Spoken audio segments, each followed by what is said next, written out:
యాకోబు పత్రిక 1 అధ్యాయం 20 వచనం.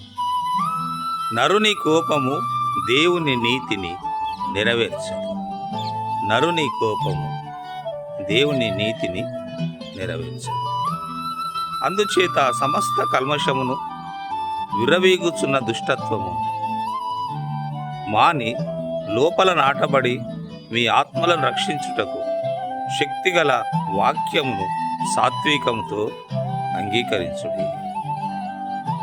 నరుని కోపము దేవుని నీతి నెరవేర్చదు కాబట్టి సమస్త కల్మషమును విర్రవీగుచున్న దుష్టత్వము ఈ రెండు నరులో ఉంటాయి.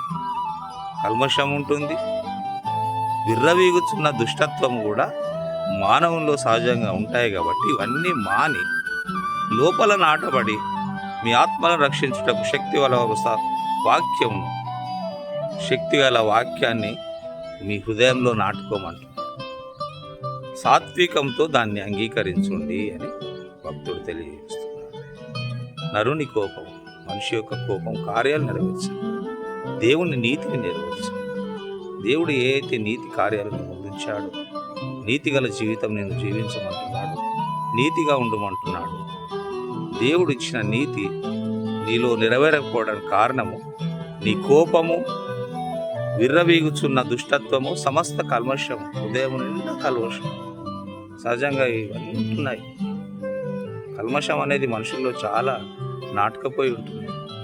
కల్మషము, దుష్టత్వము ఇవన్నీ మానివేయమంటున్నాడు. ఇవన్నీ మాని మీ ఆత్మలను రక్షించుకోవాలి, మీ ఆత్మ రక్షింపబడాలి, మీ ఆత్మ రక్షణ పొందాలి అనుకుంటే శక్తిగల వాక్యం ఉంది, శక్తిగల దేవుని వాక్యం ఉంది. దాని సాత్వికంతో మీరు అంగీకరించుడి అని రాస్తున్నాడు.